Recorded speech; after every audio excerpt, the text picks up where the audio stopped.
All right. Hey, everybody. Welcome, welcome. If you guys can use that chat box, let me know that you can actually hear me and see the screen, see my video camera on. Put a one or a yes or something in the chat box. I want to make sure the tech is actually working. Thanks, Bruce. Thanks, David. Thanks, Ken. All right. I love it when tech works. Yep. Cool. Hey, Tina, how you doing? So where are you guys from? Where's everybody from here? We're going to get everybody in the room here in a couple minutes, so I want to give it a couple minutes. Kansas, Louisiana. Tina, I love Louisiana, by the way. I actually lived in Monroe, Louisiana for a couple of years, actually, uh, quite some time ago. Long Island. David, you're from Tampa. So actually, I used to spend about a month or so in Sarasota a year. Haven't been there in about 6 months, but yeah, I spent quite a bit of time down there in a mastermind. Yvonne, so Pacific Northwest. That's where I'm at right now, by the way. I'm in the Pacific Northwest, Washington State. Actually, I'm in Central Washington, though. I'm not by the coast. So it's about 75 degrees here today, which I love. Uh, Alberta, Canada. Very cool. Very cool. It's funny, I'm by the border of Canada, but I have not spent very much time there.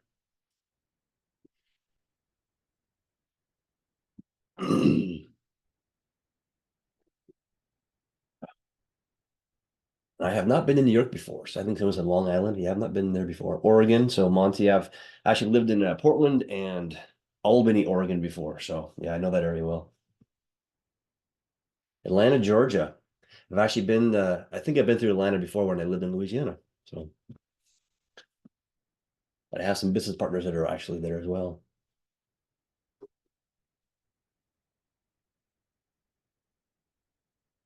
Ohio. Actually got quite a few business partners that have lived in Ohio, Cleveland mainly though. But yeah, a lot of real estate dealers in that area. All right, guys. Well, we'll go ahead and get rolling while we get some more people in the room. I'm sure we're going to get a lot of people showing up. But and yes, by the way, so this is being recorded. So I will be sending out a recording of this presentation. So if you want to have the recording, I'll definitely be sending that out to everybody as well. So keep that in mind.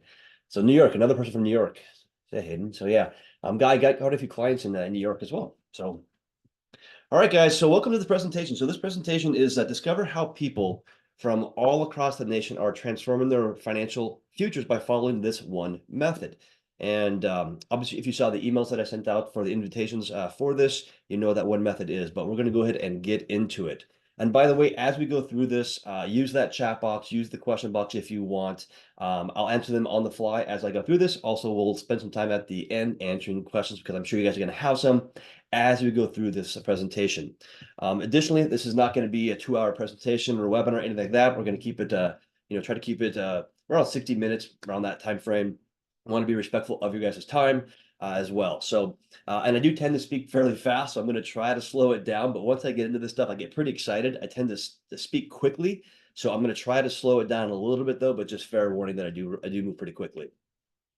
All right, so what we're going to be talking about is the money multiplier method. And one thing I want to talk about as we get into this is that I have a question for you all. Have you ever heard of the saying or the expression that it sounds too good to be true than it probably is? Like type a one in the chat box if you've heard that saying before, right? Like we've all heard that. It's too good to be true, right? Yeah, Bruce, you probably heard it before. We've all heard that before. And but then the next question is how many of you who have always wanted to have more money though as well for basically anything that you want in life? Yeah, Ken says once a week. Yeah, exactly, right? It's too good to be true. And if you feel that way about something, oftentimes it is. Yet we also all want more money and things in our lives as well. So if you've answered yes to either one of those questions, you're in the right place because what we're going to be talking about today is a little known but very powerful wealth building strategy that can change your financial future. And you may have heard about this before, but I'm going to break it down very simply. And at the end of the presentation, by the way, there is nothing to buy. There is nothing to purchase. Okay. Yes, there is going to be an offer, but it's not for, hey, buy this course for $9.97. Nothing like that, by the way. Okay. But what we're going to be talking about is how you can transform your life, how you can live like the wealthy, do things that the wealthy do using these techniques that they're doing right now.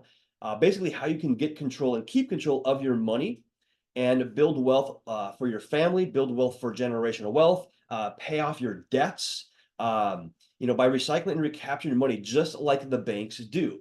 Now, this is sort of out of the box thinking. So What I'm going to challenge you all to do, though, is to keep an open mind, because I'm not going to be selling you anything, as I said. I'm going to be teaching you a process and essentially pulling back the curtains on how this thing really works. So let's go ahead and dive into it. Now, I'll always want to share this quote because this quote is really powerful, and it's by Will Rogers, and it says, "The problem in America isn't so much what people don't know, it's what people think they know that just ain't so." It's a great quote, and it's very true, because a lot of us, me included, by the way, have been taught something about money and how it works that probably just is not true. And so I want you to keep an open mind, because in this presentation, I'm going to challenge the way that you think about money and the way that you've been taught about money, because what you've been taught oftentimes it's just not true. We've been programmed a certain way around money. So that programming keeps us in a situation, it keeps us stuck. Okay. Now, what I also want you to think about is this. Now, this is a true thing, by the way. If you've got 100 18-year-olds all gathered in a room, and you ask every single last one of those 18-year-olds where they're going to be when they retire, every last one of them is going to tell you that they're going to be, wildly successful. They're going to be millionaires. They're going to be billionaires. They're going to be, financially free, all that kind of stuff. Now, here's the catch, though.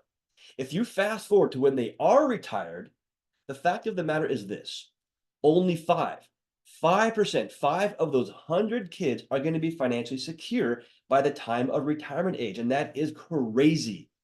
How is that possible when we live in America or Canada or North America, wherever, the land of the free, one of the wealthiest countries in the world? How is it that only 5 out of 100 people become financially secure by the time of retirement?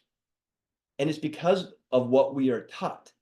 It's the lies that we're taught around money and how it works. Those lies keep us stuck, right? So once again, keep an open mind, because here's the deal.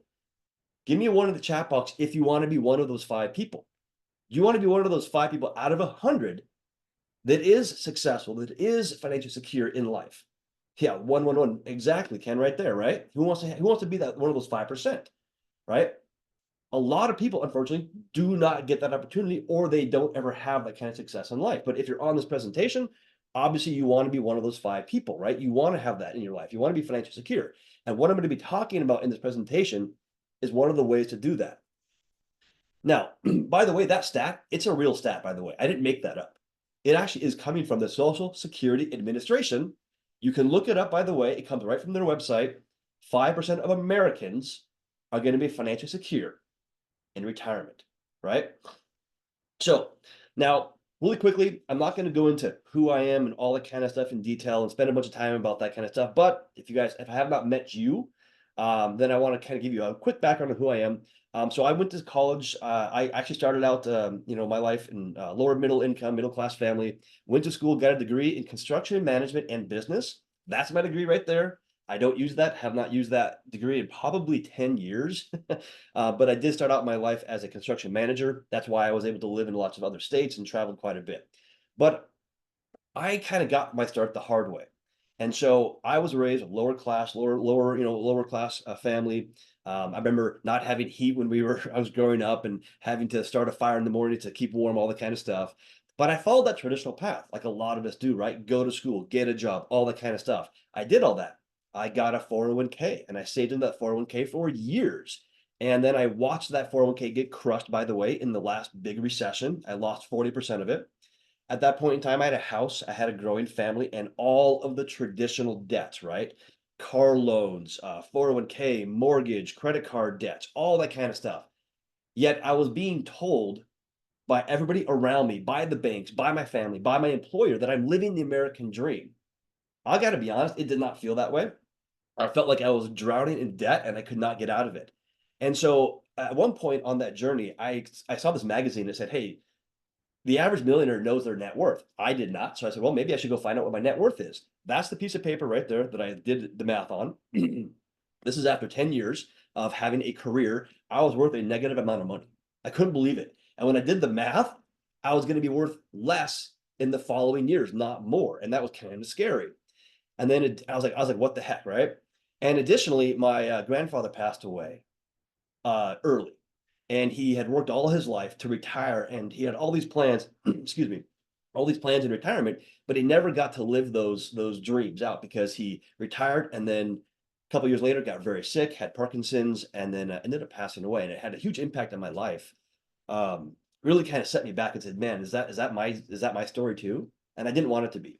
So I made some changes. Now, anybody on the internet can say a lot of things, but I'm an entrepreneur. I made a change. I got into real estate. I got into private investing, private lending, raised private capital. This is one of my businesses back when I got my start. This is from 2016. This is one of my tax returns for one of those businesses.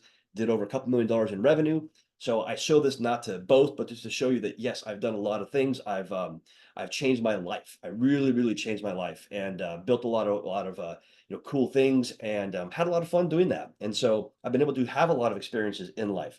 If you guys can't tell, I like cars. I actually like classic cars. I don't like the new flashy ones, but I've had a lot of fun. Been able to do a lot of experiences. We have property up in Canada, up in Alaska, by the way, that we go to. I've had a lot of classic cars. That's my family. You can see on the bottom down there on the right-hand side. I have 3 kids. We're going camping this weekend in an RV, by the way, with all my family for Mother's Day. I do a lot of stuff, and I've built a life that I'm pretty proud of, to be honest. But it's allowed me to do a lot of things too. I've actually spoke at live events about what we're going to be talking about on this presentation. Okay, so I'm going to be talking about that as well. Okay, Lee says 2021 return. I'm not sure what that means. But anyways, so yeah, so had a lot of fun, did a lot of stuff, and have presented on this concept. And so what I'm going to be talking about today is something I'm very passionate about, and I've shared it with thousands upon thousands of people. So what we're talking about, though, I want you to understand something, though. This is not a new concept. Infinite banking is what it is. I'm not going to hide what we're talking about, by the way. It's talked about by a lot of people out there. Robert Kiyosaki. I work with a lot of Robert's advisors, by the way, his personal advisors that work with him, work with me.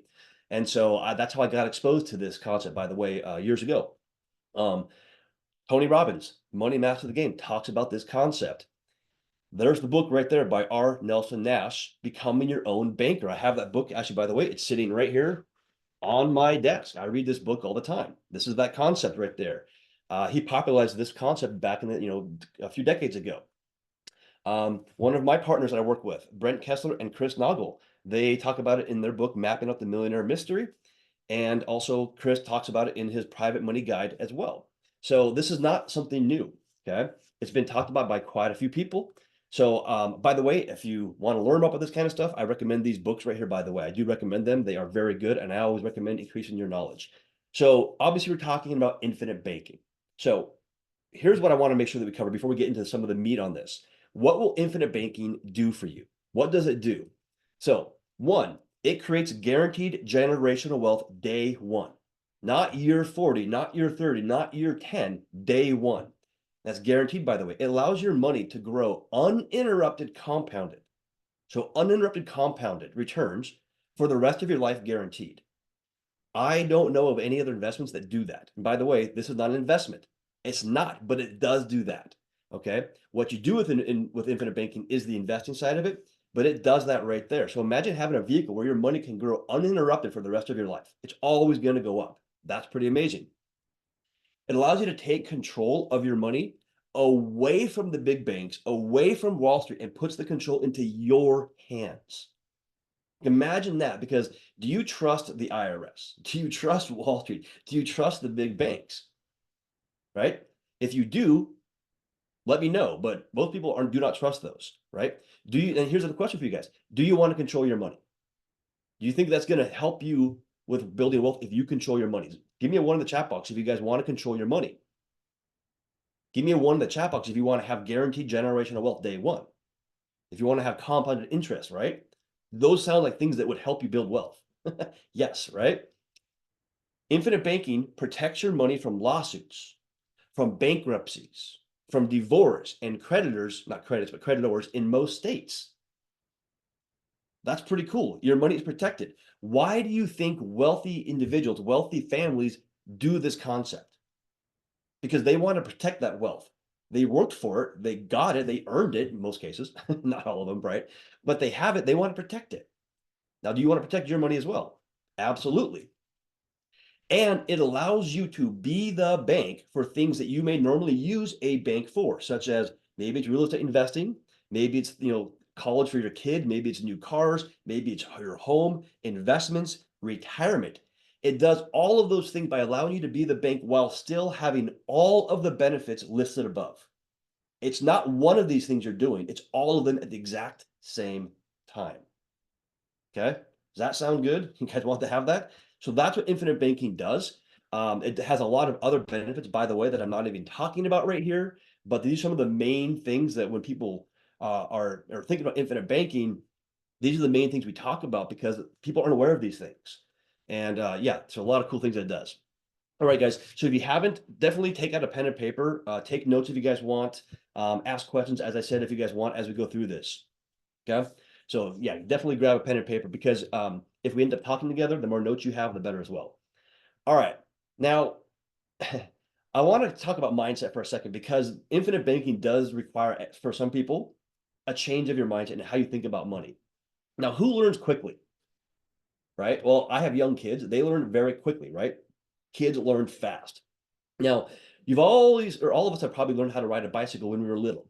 And even if you haven't ridden one in many years, you can typically hop on a bike and take a ride again, right? Because you kind of remember how to do it. You push the pedals, you go forward, turn the handlebars to the right, the bike goes right, turn to the left, it goes left. But let me ask you a question. This is pretty funny if you guys haven't seen this before. What would happen if your bike didn't work that way? What would happen if you turned the handlebars to the right and the bike went left? So if you want to, after we're done here, go Google the term backwards bicycle and do it in YouTube, and you'll see this video of the backwards bicycle, and it's backwards. You turn to the left and it goes right. And the guy that's doing it, it's hilarious because it takes him like months to learn how to re-ride the bike. I mean, it takes him like 9 months or something like that, or 6 months. It takes him a long time. It's the same thing about money. When you learn something one way, it can be very hard to change. Now, since we were little, we've been trained how to think about money, or we have learned from people around us about how to think about money. But what would happen if I told you that what you were taught was wrong? Now, it'd be very difficult for you to change your way of thinking to the new way, wouldn't it? It's not impossible, by the way, but eventually, just like the guy that learned how to ride the backwards bicycle, you'll learn how money truly works. So that is what we're talking about here. Now, one thing is very important. Where your money goes first is very important. If it's going to banks, credit card companies, debt, you no longer have that money anymore, right? Make sense? Okay. So quick question, why aren't more people successful? Now, these are the mysteries of money, and these are the wealth killers. The wealth killers are things like taxes. Taxes kill wealth.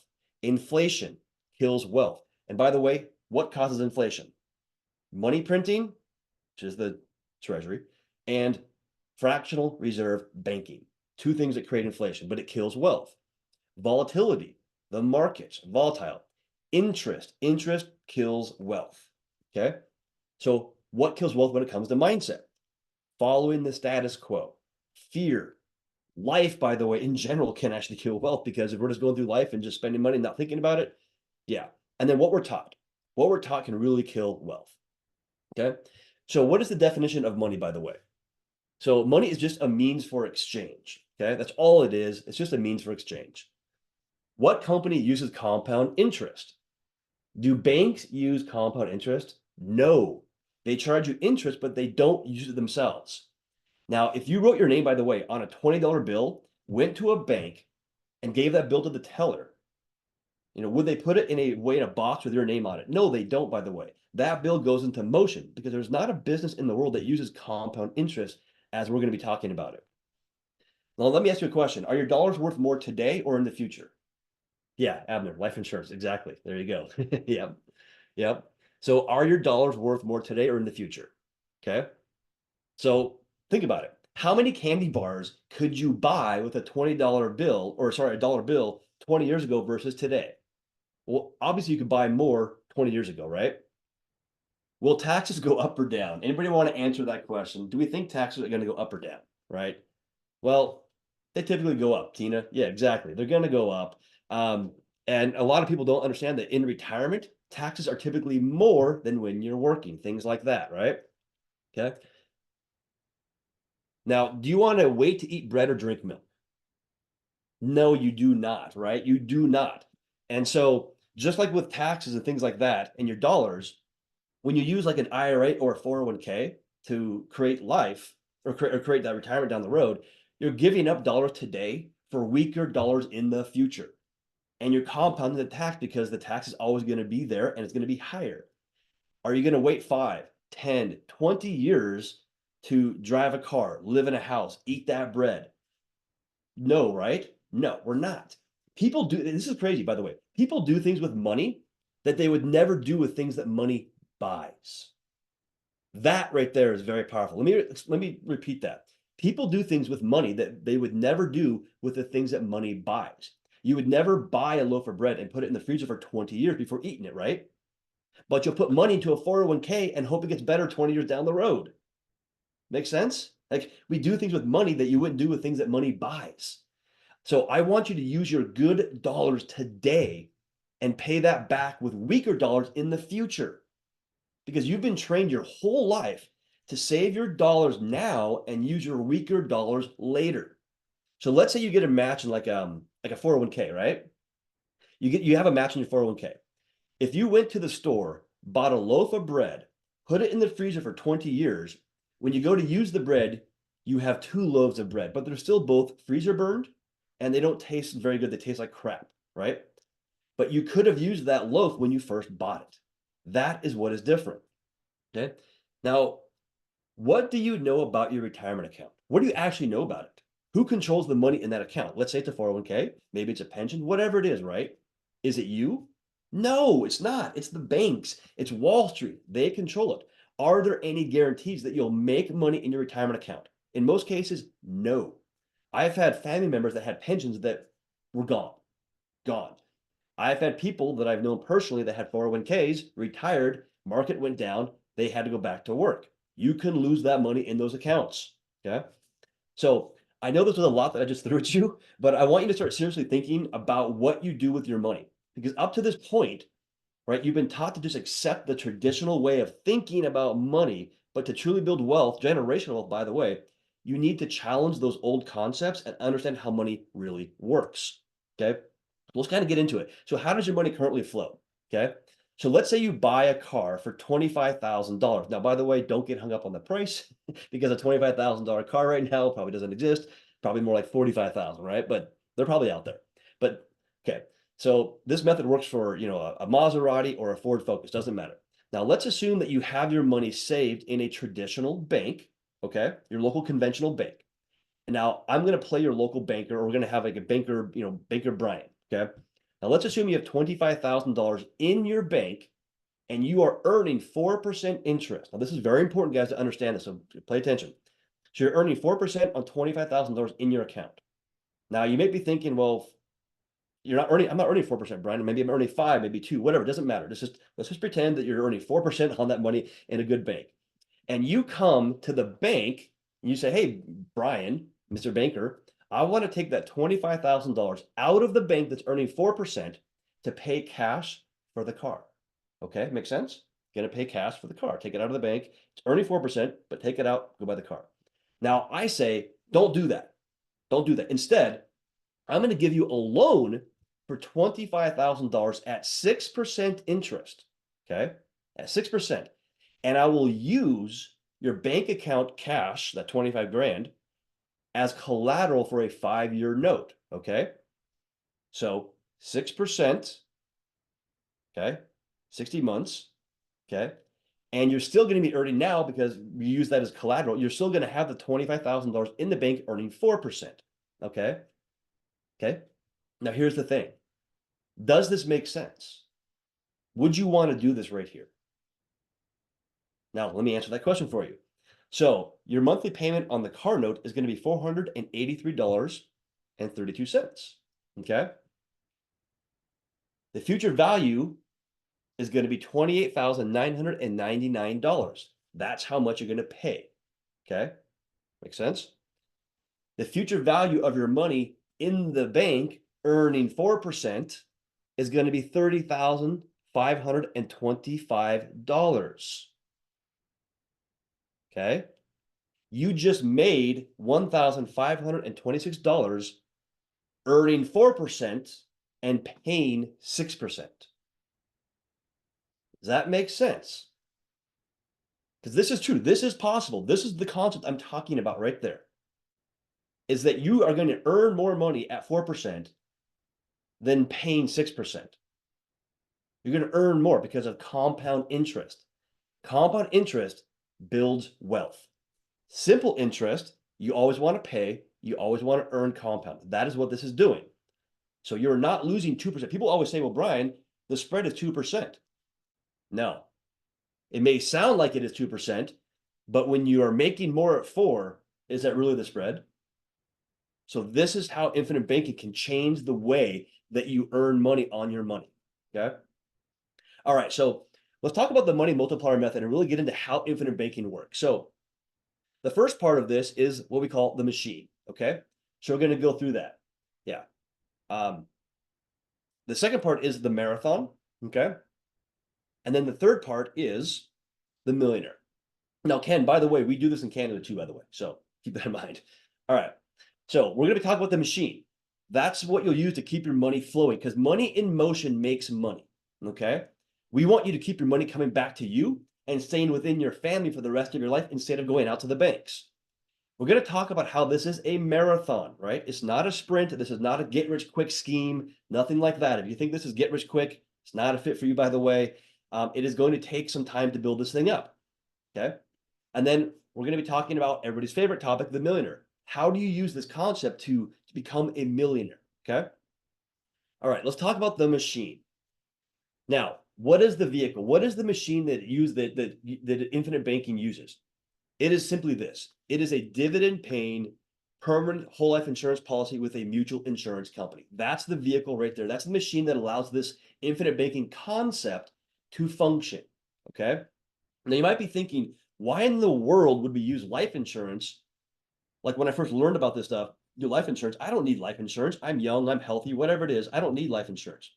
That's what a lot of people think. However, we're going to be using life insurance the way the wealthy use it, how the elite do it. And by the way, guess who the biggest purchaser of whole life insurance is?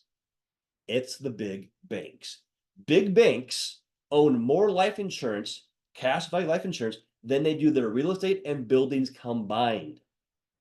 By the way, Google it. It's called Bully. By the way, you can go look it up. They have to disclose this stuff.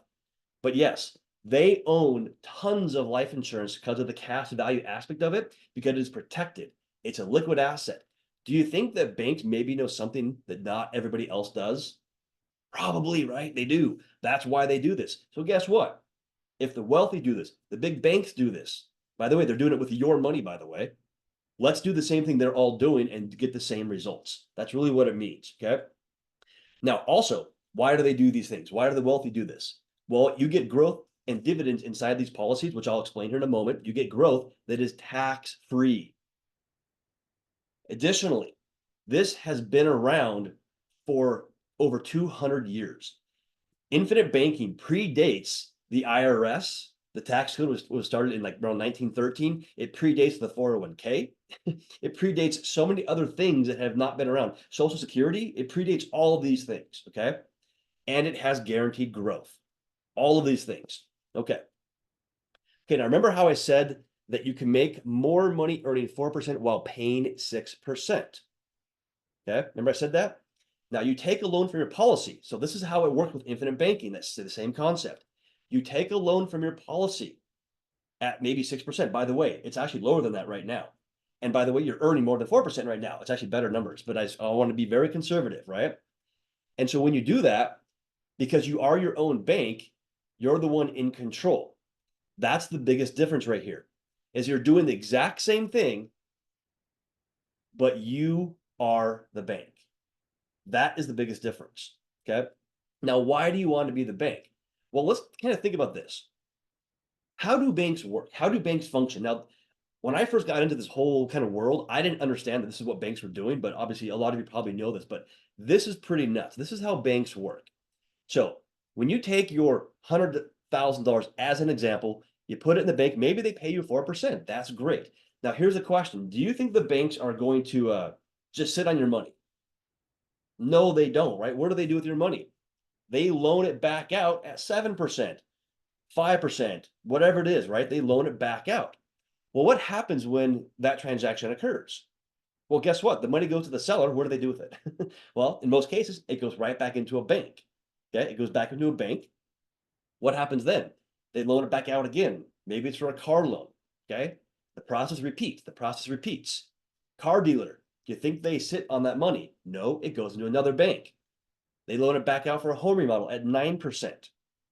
The contractor puts it back into the bank, pays his employees out of that kind of stuff, right? Gets loaned back out at 12% for debt consolidation. Okay. This is what the bank is doing with your money. The credit card companies, what do? They use banks. They're just going through this entire process of loaning the money. Their money is always in motion. Your money with the bank is always in motion. Okay. They make around 500% on your money. Okay. They're making money all the time because they're making spreads everywhere on your money. That is how banks make money, right? They made essentially 20% over here, you made 4%. That's a 500% difference than what they're paying you. That's insane. That is crazy. But here's the thing. You can essentially do the same thing as banks do. Okay. And I'm going to show you some examples of how this works as well with like things like buying cars, paying down debt, all of these things, by the way. So I'm going to show you some examples. Okay. So one question though, how much risk did the bank take to lend this money? How much risk? Now, it's not zero, of course, but it's very little. It's very little because guess what? It's your money. They're actually risking your money. It's not even their own money per se. They're making profits off of your money. That's how banks function. And this is not something I made up, by the way. You can go to it's bauerfinancial.com if you want to look it up. Get their annual report for any bank, and they'll show you. They have to show you this kind of stuff. You can look at it for this year, last year. I think they even go back like 20 years, and it'll show you how much money the banks make on the money that you leave there because I don't think there's a bank out there that has made less than 400% annually on your money. Now, of course, yes, Rashida, yes, this is being recorded. Yep, no worries. Yeah, so they're making a lot of money on your money, right? Okay. Now, kind of funny. Every day that I go to a bank, like let's say you guys go to like a Chase Bank or whatever bank, right? And you ever see those suckers they have next to the tellers that you can take, right? The one that I go to, it's hilarious. It's called it's Dum Dums, right? They're like Dum Dums, and I always like the root beer ones. Well, I kind of feel like a dum dum sometimes when I'm giving them my money. It's always kind of funny they have those there. It always makes me think of that. But here's the thing, though: when you go to your bank and you want to get a loan, what do? Well, they're going to check your credit report, which, by the way, hurts your credit score. They'll charge you interest, all of these things based upon your score. Here's the thing: if you go to your own bank, infinite banking, right? You go to your own bank to get a loan, guess what? It's a guaranteed loan. There is no credit check. It doesn't go on your credit report, by the way, and you control the loan because what?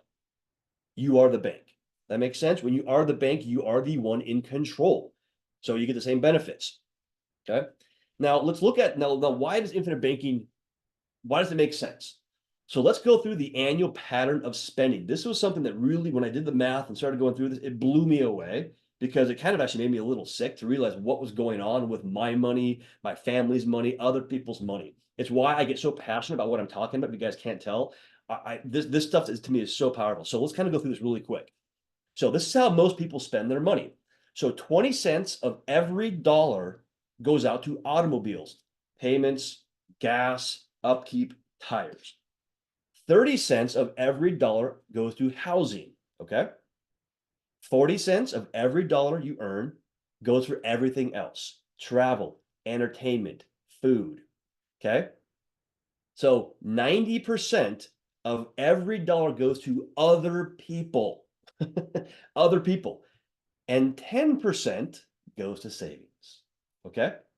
So, by the way, this was a couple of years ago. Actually, by the way, since the last, this is actually this is after the last recession, but the most recent one because of COVID, savings was a negative number for a while. So yeah, it's kind of actually changed, by the way. But this is kind of the ones here. Now, here's the thing though: if you go to a financial advisor, they're going to talk to you about the money you're saving. You're saving 10% right there. To get a higher rate on what you're saving, that usually involves higher risk. Okay, you save 10%. We want to make that money grow for us for down the road. We got to take some higher risk to get more returns, etc. But how much more risk do you want to take? Look around us right now. Do you think taking risk right now is a good idea? I mean, holy crap, I don't think it is, but that's my opinion.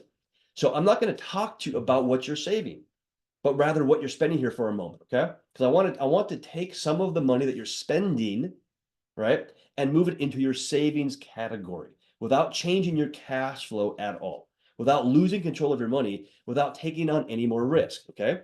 So let's look at what would happen if you moved all the interest you're paying into your savings. So on average, people spend 20 cents or 20 cents of every dollar they earn on their car. Well, 5 cents of that 20 cents is interest. Okay. So what I want to do is move 5% from that 20 cents and put it into your savings. Okay. So that increases your savings. Okay. So I've increased your savings by 50%. Now let's talk interest. If you're paying cash for a car, because people say, well, Brian, I don't pay interest. I pay cash.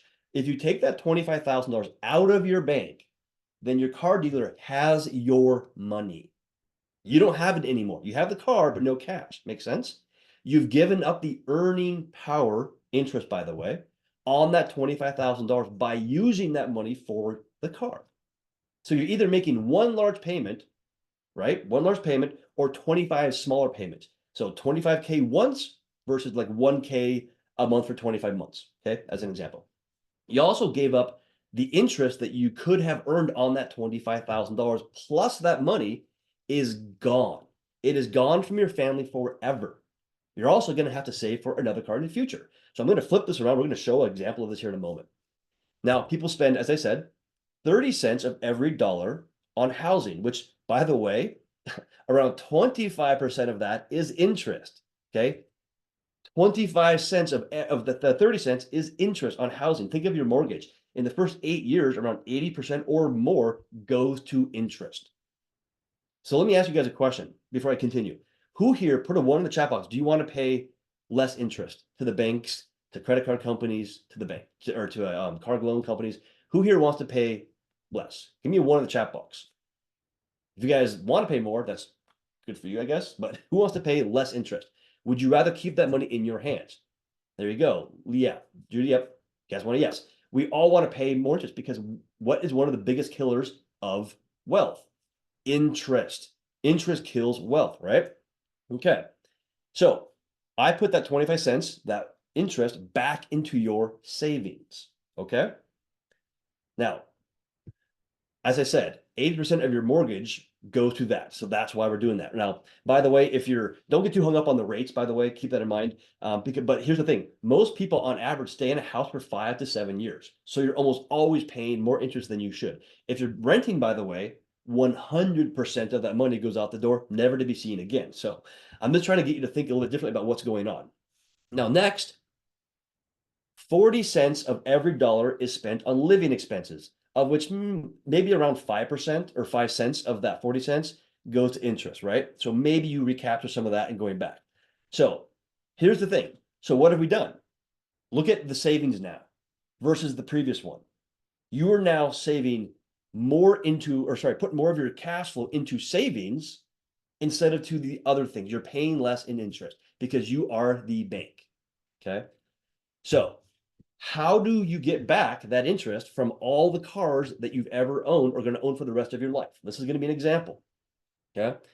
So let's look under the hood of how infinite banking really works. Let's change your mindset about this, because when people think about life insurance, which, by the way, we're showing an example on the right hand side of the math, the numbers, they think of when people think about life insurance, they think about premiums. They think of it as a bill, right? Because most of the time when you have like home insurance, car insurance, health insurance, it's an expense, it's a bill. Okay, right? Makes sense? But with life insurance, it is different because when they're specially designed like I do, they're specially designed, by the way. These are not off-the-shelf policies. Your uncle down the road or your neighbor who does insurance, most cases, 99% of the time, they cannot do this, by the way, because they don't know how. Keep that in mind. So when we put premiums towards a policy, we think of it as a deposit, right? We're depositing money into the bank, your bank, by the way, which is a specially designed whole life insurance policy. And when it's done right, it's a liquid asset. It's liquid. You have access to liquid capital. Okay. And these are specially designed, as I said.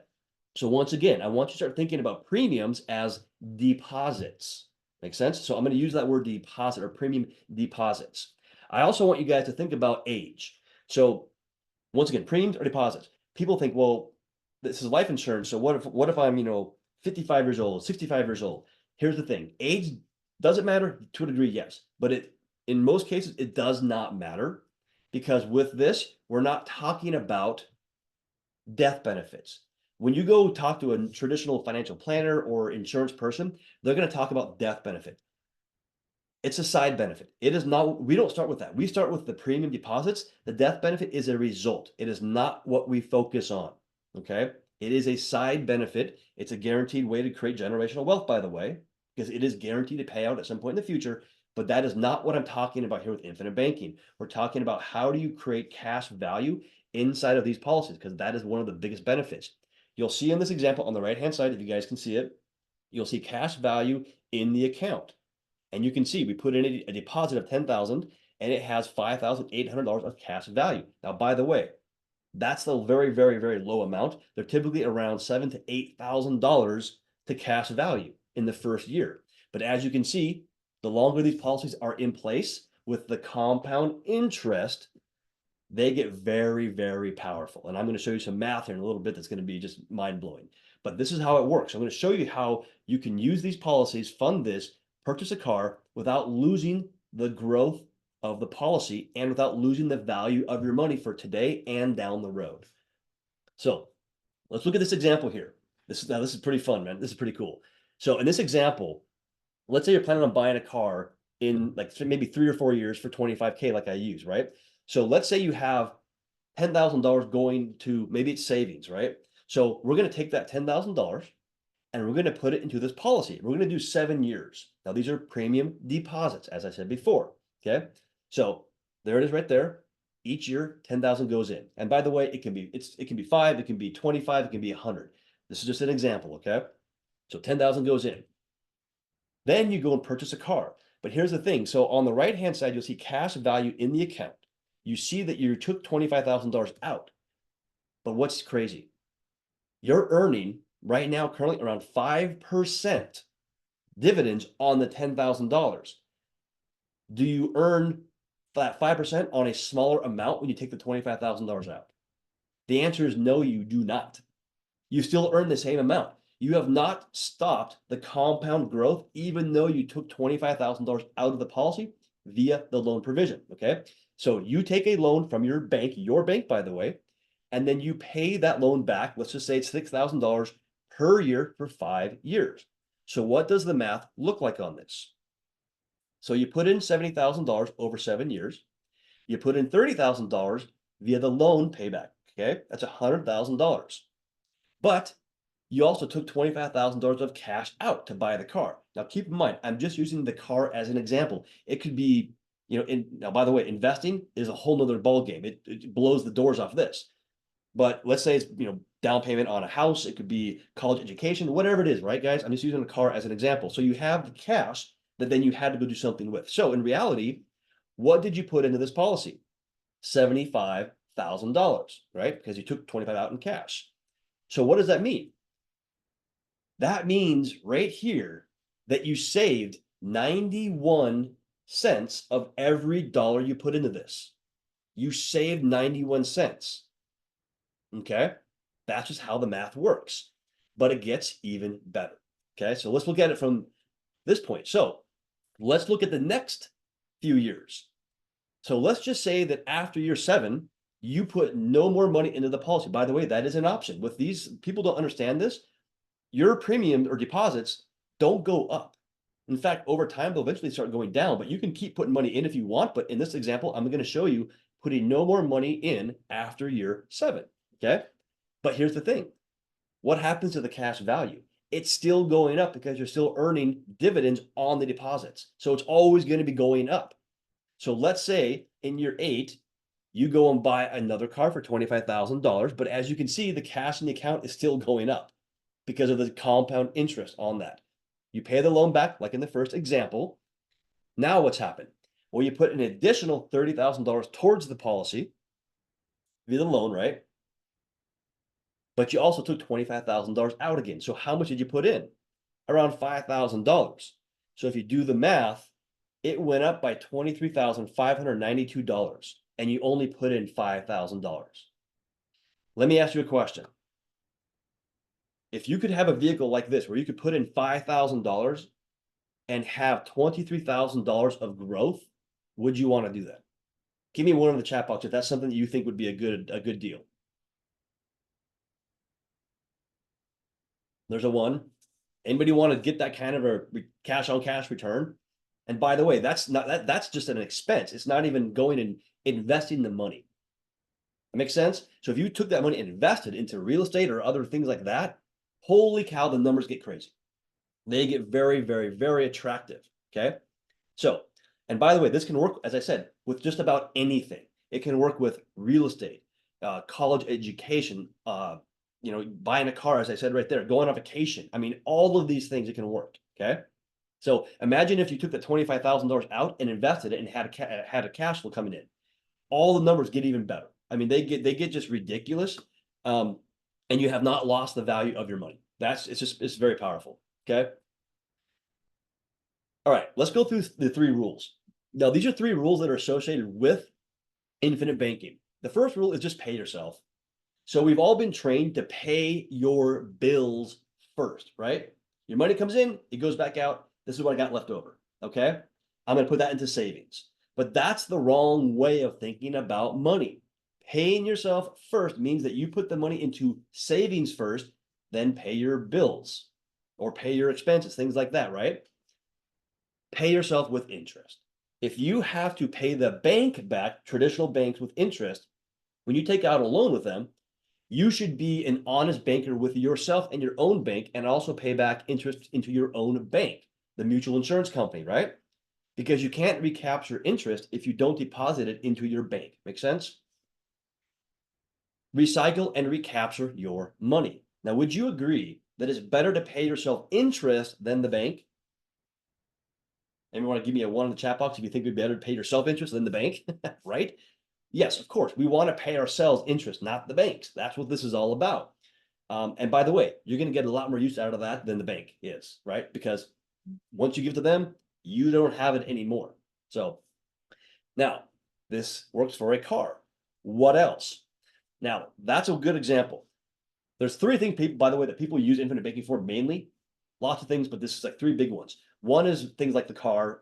One is investments. We talked about real estate. And then the third one is actually debt.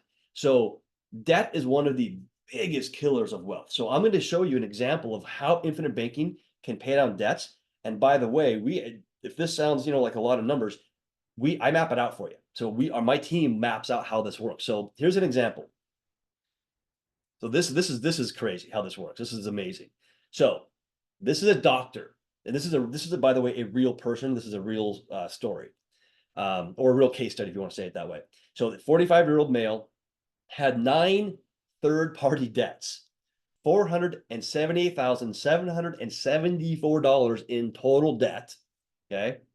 Total payments were $5,777 per month for almost $70,000 per year.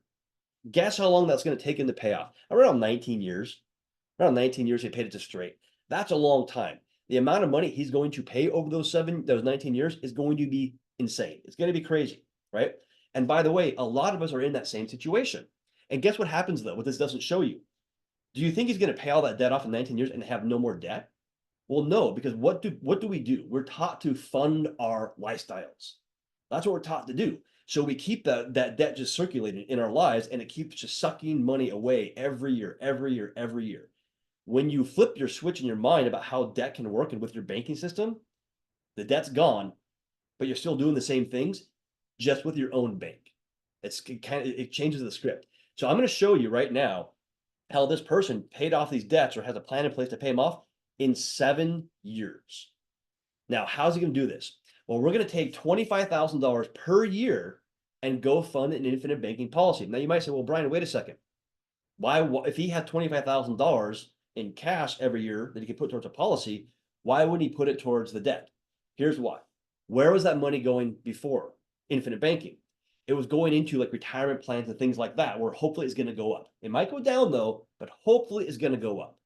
So all he's doing is taking that money, instead of going into like the 401k, it's now going into infinite banking.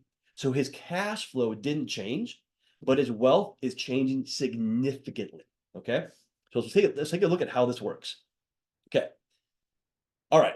So we've got total debts of however, what was it? 400, whatever that number was. Okay. So with his infinite banking policy, he's going to put in $25,000. Okay. Year one. So he puts that deposit in. He's going to have within 30 days cash value of 14,000 and change. Now, by the way, that's a very conservative number. It's usually quite a bit higher than that. But I want to be very conservative here, but it's usually quite a bit higher than that. And by the way, we can make it very high. His monthly payments are $5,777 right there, okay? So what do? Well, we take the cash value from the policy and we pay off the Discover card, the Lowe's card, and part of the Nordstrom debt, okay? His payments went down by $448 per month. Now, here's what we do. We take that $448 and we either put it back into the policy loan to pay it back, or we put it into a separate savings account and just save that money up every month. Now, why do we do that? Well, let me show you. Year two. In year two, you make another deposit of $25,000, but because you're earning compound interest on the previous deposit plus the new one, your cash value goes up by $16,000, not the 14, goes up by 16. Now, traditionally in these policies, it's going to be significantly more than that, but once again, being conservative, okay? Now, the $448 you're paying back to yourself, or you're saving that money into a separate account or a segregated account, that is $5,374. So your total cash available between that savings and your cash value is $21,945. So what do we do now? We take that and we pay off the Nordstrom card, the Wells Fargo credit card, and the private loan and part of the BMW, okay? Your monthly payment goes down by $1,917 now. So now now, by the way, you're still making the monthly payments of $3,860, but you're taking that additional savings now and putting that into your policy loan or into a savings account. So your cash flow hasn't changed, has not changed, but you can see your debts are significantly changing. Okay. Now, year three, what happens? Same thing. $25,000 goes in. Cash value now, get this. The cash value went up by $25,541. Now, I want to stop here for a second. Do you see what I just said right there? This person put in a deposit into their bank of $25,000, their policy, but the cash value increase went up by $25,541. Does that sound like a good thing? You got more value out of this policy than what you put into it. That makes sense? Who wants to do that? And by the way, it gets better and better and better, by the way. And Adler, I think you probably already know what I'm talking about with this kind of stuff, right? Okay. And also, by the way, you're now taking that $1,917 every month and you're putting it back in your policy or back into your segregated bank account, your savings account, right? So your total cash available now is $48,545. So what do you do with that money? We pay off the BMW, we pay off West Marine, and we pay off a portion of the condo, okay? Now your monthly payments have gone down to only $2,100 and you're saving $3,677 per month, which you're taking that money and once again, you're putting it into your policy loan or into your segregated bank account to keep that money working for you, okay? Now, before I get into the next year, which is just mind-blowing, I want to make sure you guys understand what happened. So what did we just do? We put in 3 years, $75,000. We took out $55,000 of loans, policy loans. How much is left in your policy? Anybody want to take a guess?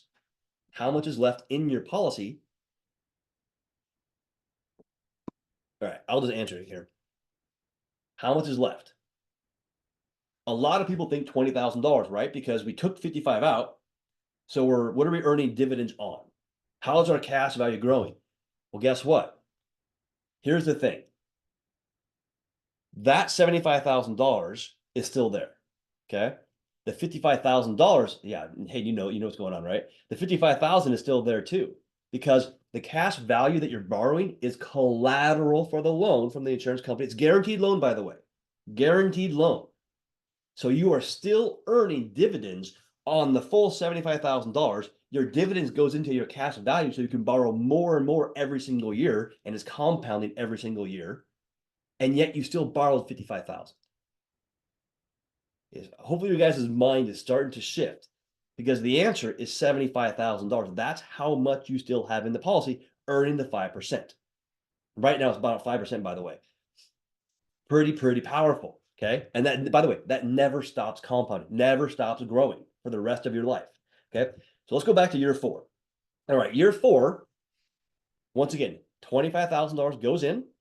Now the cash value, by the way, it would be more than 26, but I'm being very conservative, but it's going to go up by 26,000 now.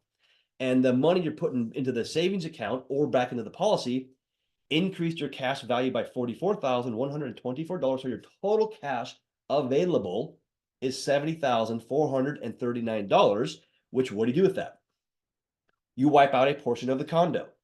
Now, because the condo and the house, because those are, yeah, Kathleen, yes, yeah. So Kathleen, by the way, yeah, there is interest, by the way. I'll get to that in a moment. So since you have amortized loans with the condo and the house, when you pay down the principal, the payments do not change. So it doesn't change your monthly payments. Okay, so keep that in mind. So in year 5, same thing happens. 25 goes in, you get an increase of cash value of 27,000. Your payments are once again 44,000 and change.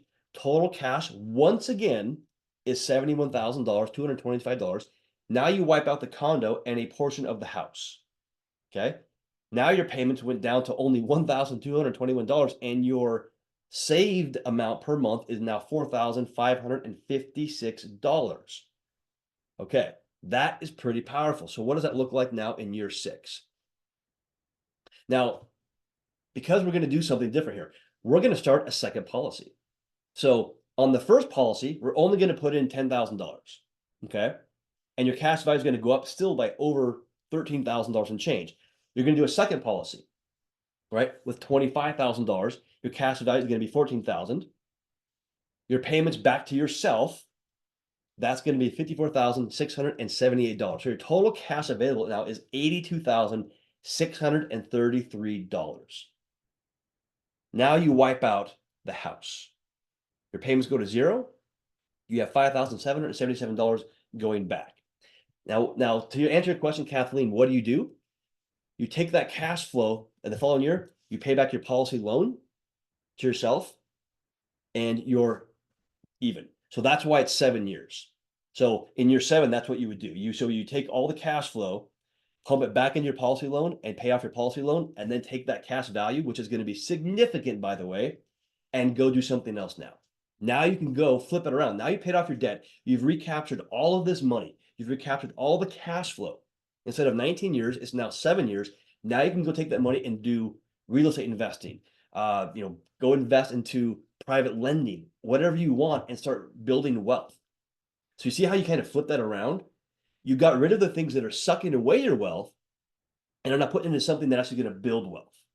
That's really how it can work. Yeah, BK, we can talk about that in the very end here, how you can use it with gold and silver for sure. So this is an example of what I just talked about. Now I'm just showing you a portion of what it looks like, but this is the actual thing right here. So we build this report, or my team does this for you. So if you're saying, well, Brian, that sounds pretty complicated, how the heck do I map this out? We have a debt mapping team that builds this report for our clients. So if you want to do this, by the way, there's no cost to anything I'm talking about. By the way, we don't charge for anything. We will show you exactly what I just showed you, how to do it for your situation, because you do not want to guess on the cash flow and how to do that. They do it for you. It's pretty powerful. Okay. Yeah, we'll show you how to do that. All right, let's keep going. Let's keep going here. All right. So now here's the question. What if I don't have any debt? Okay. What if I don't want to do that? Okay. So how's that work? What if I don't need a new car? Can I still benefit from private banking? Okay. Should I still become my own private bank? And the answer is an absolute yes, because if you don't have those things, right, here's what happens. That's where the fun begins.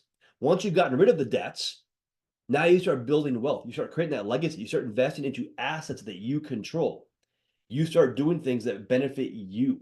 Maybe it's retirement, by the way. Maybe it's going and doing things like going on trips or vacations you otherwise wouldn't do because all your money is going towards 401ks or other things that you cannot use. With infinite banking, you're still getting that growth for the future down the road, but you can use that money for other things now. So by the way, as an example, I used to go on vacation when I was younger with my wife and when my kids were younger.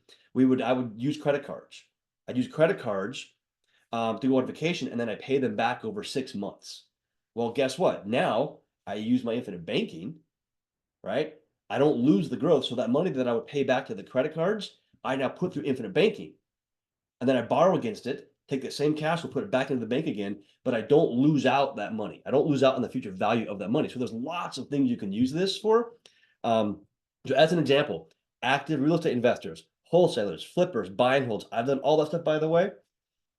We actually have programs where we show people all this kind of stuff and how to do it. Commercial property, so apartments, mobile homes, private funds if you want to have private funds for yourself, passive real estate, so lending or private funds for real estate deals. Business owners, we have a group, by the way, that does private lending. So if you want to participate in that, we'll show you how. Stocks and options traders do this. You have to be very careful with that one, though, in my opinion, because you have to be able to control risk. Startups, I have a lot of clients that are doing startups, maybe equipment flipping, things like that. Okay. And by the way, you're like, equipment flipping, what is that? Well, yes, we actually have a program where you can do equipment flipping forklifts, things like that, make money. Pretty cool. Okay. So you might say, well, I like private lending. Maybe you guys are in real estate. So let me give you an example of why private lending with infinite banking makes a lot of sense. Now, I'm not going to go through all this. I want to go through it pretty quickly. So this is the existing policy illustration behind it. You can see those numbers. I'm not going to go through all those numbers. But what I want you to focus on right now is the two underlying numbers. The first one is $48,593. That's the deposit premium that this person put into their policy. Now, this is year 8, by the way. So it's down the road a bit. So this is year 8. This person put in $48,000 and change. That was their cash injection. But you can see the other number on the right-hand side that's underlined in red, their bank cash value grew by $66,722. This is year 8, by the way. Who would want to put in 48,000 and have it grow by 66,000? Is that a good return on your cash? I think so. Give me one in the chat box, guys. I mean, does that sound like a good return right there? You put in 48,000 and it goes up by $66,000. That's a pretty good ROI, return on your cash right there. So that's a 37% cash on cash return, as we call it. Now, here's what you do. You borrow that money and you private lend on it at 12%. Could be 12, could be 50%, but you private lend like a hard money lender, right, on a real estate deal. You pay 5% back to your policy, okay? So your return is 44% on your money, 44%. Now, we did nothing no different, though, except where your money goes first. It goes through the banking policy first, because if you just use the cash to invest and private lend, you'd make 12%. Okay, make 12%. But by doing infinite banking and then private lending, keep in mind, you're doing both, not one or the other. You're doing both of these things at the same time. Your return is 44% versus 12%. That's where the mindset really clicks for a lot of people. They're like saying, holy cow, I'm doing both. I've met people that are private lending, been doing it for years. They look at this and they almost want to throw up because they're saying, I could have done this 10 years ago. Their wealth would have been 5 or 10x what it is today. They're still making good return. 12% is not bad, but 44% is a bit better, right? All right, so that's an example. And so, by the way, this kind of gives you an example. I'm not going to go through this one in detail, but this gives you an example of how uninterrupted compound interest really is powerful. So what I really want you to look at is the two columns on the right-hand side, your cash on cash return and access to capital. Look at those numbers. 21%, 26, 54, 115, 191. Now these are in year 2, year 5, year 10, 15, year 20, year 25. But you can see how that is just getting bigger and bigger and bigger over time. It is insane. That is what infinite banking does. It's incredible. That's why it is so powerful. Because when you're doing what I'm just showing on the screen right here, you're getting all of these returns on your money. But at the exact same time, you can take that cash value out of the policy and do other things with it. So your returns are going to be even higher than what I'm showing here. Okay. because what you do with infinite banking, how you leverage it, is extremely important. Okay. All right. Let's talk about this really quickly. How do you eat an elephant? We've all said it before. It's one bite at a time. And the man at the top of the mountain didn't fall there. I kind of like that saying, but that's the truth. The man at the top got there by climbing the mountain, not staying at the bottom. But you have to take the action to get there. You have to take those first steps. So that's really how you build wealth, become a millionaire with infinite banking. Just take that first step. Okay. And this is another saying that I kind of like is, is it possible to owe no man nothing? Yeah, it is actually. So the machine works for debt and expenses. Keep that in mind. So as I said before, it works for expenses and debts. So vacations, homes, taxes, everything like that, right? Now, I typically don't recommend using infinite banking for daily expenses. What do I mean by that? Things that you would otherwise not uh, earn or not pay interest on. So like food, clothing. You don't pay interest on those things generally. So I would not use infinite banking for those things because those are not truly banking functions, if that makes sense. Now, this is kind of a crazy thing. This is where the numbers can really kind of flip in your mind a little bit. Now, remember that example of the gentleman who had the debt, the 45-year-old doctor had the debts and had the condo and the house. So let's assume that you continue to pay those last two debts back, right? Your condo and your house. Your condo was $879 for 251 months. That's $220,000. That's what you would pay. On the house, it was $1,221 for 224 months. That's $273,000 and change. Okay. What's that total number? That's $493,967. That's being paid to the bank, by the way, not to you, but to the traditional bank. Now, by using infinite banking, the money multiplier method, as we call it, you would now have that money in your account, by the way, rather than the banker's pockets. Do you guys want that money in your pocket or the banker's pocket? Yours.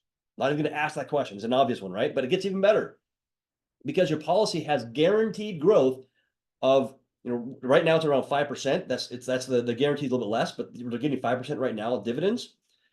Because you have that money still in your policy, not in the banks, it's been gaining interest as well. So the actual amount that you paid off on the condo is $344,000. The house is $405,000. That leaves you with $749,000 total in your policy. Plus you have the house and the condo that are paid off. So let me rephrase that again. So you could have paid $493,000 and have the house and condo paid off, or have $749,000 and change in your policy and have the condo and house paid off. Give me one in the chat box if this sounds like a better situation. Okay. I mean, it's a lot different, by the way, right? It's very, very different. That's a huge one right there. That number right there, when you flip it around to that side, you're like saying, wait a second, I can be out of pocket 500 grand, basically, or have in pocket 750,000. That's a massive swing, by the way. Massive swing. Okay. So guys, here's the thing. So that by the way, I have some more stuff we're going to go through. If you guys want to hop off or watch the recording later on, that's fine. Don't worry about it. But now that you know about what this can do for you. Now, by the way, I only kind of gave some examples of what you can use this for. There's lots of examples. I'm going to show you some illustrations, by the way, in a moment, some numbers to give you guys an idea of what it can look like. But should you do this? Should people be doing this? Well, here's my take on that. If you don't, you're stealing from your children and grandchildren because that's generational wealth. But here's the thing. If you look around the world or the US here today, getting back control of your money, getting back control of your future is so important. Getting rid of that debt, getting control away from the big banks, away from the government, away from the IRS and Wall Street is such a big deal because when you are in control, it's powerful. You are the one that can make the decision. And there's some benefits that I haven't even gone against. Yeah. Yeah, Ron, by the way, you can do that. There are ways. You can take out policies on adult kids, grandchildren, spouses, business partners, all of that. All of that. Yes, you can. And I'll answer some more of those questions, guys. But yeah, you can do that. That's why this is so versatile. I mean, by the way, The Rockefellers, it's called the Rockefeller method. This is how they create generational wealth, because guess what? The Rockefellers have policies on every single family member. The beneficiary is the family trust. The family trust owns the policies and controls them. They keep the money in the family, right? Generational wealth. They keep the money in the family. Okay. The Rothschilds, Morgans, the Stanleys, the Barclays, all of these families have done this. Okay. It doesn't matter, by the way, if you make $10 per hour or $10,000 per hour. It doesn't matter. You can start with where you're at right now, by the way. And so I truly believe that we have to break the bonds of what I call financial slavery, because a lot of us don't even know that we're in financial slavery. Okay. If you are in that situation, you're letting all that money leave your family. And that's a big thing for me, because I've seen it happen to my family. And that's like, it's something I don't ever want to have happen. Okay. And the other thing that's really big about infinite banking is that your money's working for you. You've got to have your money working for you by being your own bank, because you can either be your own bank and have it work for you or work for your money. Okay. Now, by the way, that link right there is my link. And I'm going to put that in the chat box here for a moment. That is my personal call link. So the next step, if you guys want to learn more about this or have a conversation, is just to schedule a call with me. That's it. No obligation, no commitments. There's nothing to buy. I'm not selling you anything, by the way. But on that call, we're going to go through your situation. We're going to go through how infinite banking can help solve problems that you have or challenges you have. We're going to go through the numbers. We're going to go through any questions you have, anything you want to get cleared up with infinite banking. I am going to do that. By the way, and I'm going to talk about how many of these I'm doing right now. We're not small. This is not like I have a full team behind me, by the way. Okay. But once again, let me put that in the chat box really quick. Let me grab the link real quick for you guys. And then I see a question in the chat box right now. If you're 71 years old, yes, you can start it, by the way, Lee. I mean, at 71, I'll be straight honest, it does get a bit more expensive and harder to do. But guess what? There's others in your life that you can do it on sometimes. But yes, I do have people that are at that age that I'm doing policies with right now. I do. So yeah, let me grab that link real quick for you guys.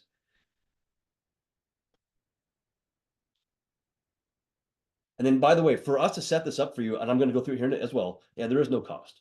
So keep that in mind. There's nothing you ever will pay to me, unless you want to. But yeah, there's no cost to hop on a call with me. There's no cost for us putting this in place. All right. Now, here's some fun stuff. Yes, BK, can you do this? And yeah, can you do it as a foundation? Absolutely, absolutely. Now, I'm not sure what you mean by foundation, but as a wealth building foundation or as something else, yes. This is like a financial foundation for your family, for wealth, as a legal thing. So yes, you can actually. So a foundation can own this. Yeah, it can own it, but the insured does have to be a human life. So great question, by the way. So I'll talk about this here real quick. So with infinite banking, it is a policy. So let me put on my insurance hat for a second. And by the way, yes, I am licensed in all states to do this kind of stuff. That's why I'm talking about this. There is the insured. That's the human body that the policy is on. That has to be a person, right? There's the beneficiary. The beneficiary can be a person. It can be multiple people, by the way. It can also be an entity, a trust, things like that. Then the last one is the owner of the policy. Typically, the owner is the insured, but the owner can be someone else. You can own a policy on somebody else, by the way. It can be a trust, can be the owner, an entity, a foundation can be the owner. There you go. I mean, yes, we also do have Canadian clients. Yep, we can do those. And then Anna, yes, yes, there's gonna be a recording. I'm gonna send that out here today or tomorrow. Yep. Carl, can it be done out of a Roth SDIRA? No. You can fund it if you can loan from the IRA, if you can borrow from that, and via kind of they have that provision, which most of them don't, by the way, but a 401k does. You can use that to fund the policy, but you cannot like transfer it from the Roth to infinite banking, because the Roth, by the way, is controlled by the IRS. That's why. So once they get their claws into it, yeah. Anna, so yeah, reach out to me with that one. Yeah, so if you have a policy, potentially, yes, we can. So there's things where you can roll them over. Yeah, yep, we can. So yeah, let me know. And by the way, guys, keep the questions coming in. I got some more slides. I want to cover some more things, but yeah, keep the questions coming. So here's some things that I want to make sure we mention. So we didn't talk about the death benefit. I don't really talk about it because it is secondary. It's not where I start because if you go to a traditional financial planner, traditional insurance person, they're going to sell you death benefit and they're going to sell you traditional life insurance because that gets them the most commission, by the way. I'm going to explain to you what I mean by that in a moment. But yes, the death benefit is guaranteed with these. It's guaranteed at some point down the road. Hopefully not tomorrow, hopefully a long time down the road, by the way, but that is generational wealth because it's guaranteed tax-free to be passed on, okay? The loans, when you borrow from these, the loans do not have to be repaid. Now, I recommend you be responsible and you pay them back, but you control the loans. I'm going to mention some more about that, but they don't have to be repaid. And if you don't make a payment, nobody's calling you. The cash value growth, the dividends grow tax-free. Okay, pretty powerful. The policies, these are exempt from judgments, court orders, liens in most states, by the way. You can use this for tax-free income in retirement, right? You can use this because guess what? When you borrow from this, is a loan taxable? No, it's not. Okay, so you can take the money back out, and as I said before, you don't have to you don't have to pay the loans back, tax-free income, but that's typically down the road.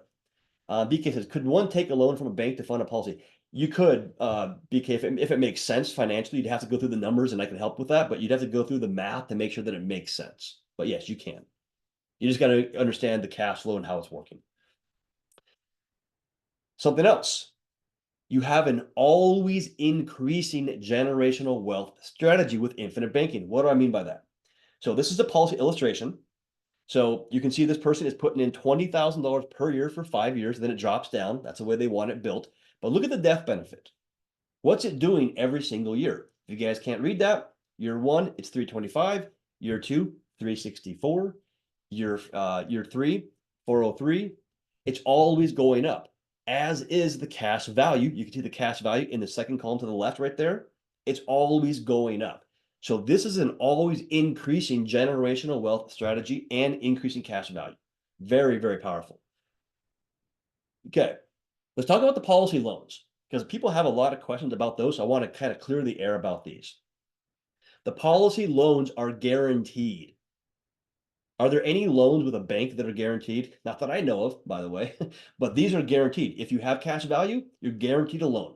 It's in the contract. There's no credit check. They don't qualify you. They don't check your income, nothing. If you have the policy in place and it's obviously current, loans are guaranteed. Okay. And it takes about maybe three days to get the cash out of the policy, by the way. Okay. No credit check, no approval. Ask and you shall receive. The loans are private, by the way. These are private contracts, private insurance companies. They're mutual companies. They are not stock companies, by the way.